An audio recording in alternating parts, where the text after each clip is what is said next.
Congrats on the promotion, Phil. Thanks, I'll be a commander in no time.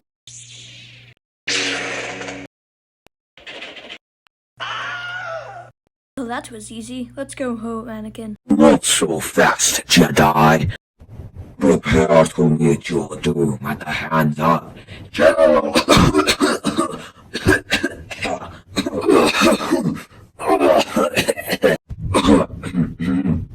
Sorry, do any of you have an inhaler by chance? No, and I think if we did, we wouldn't give it to you. Oh, come on, dude. These cyborg parts really mess with your lungs. And that's why you should never become a cyborg. Dude, I didn't choose to become a cyborg. I had an accident.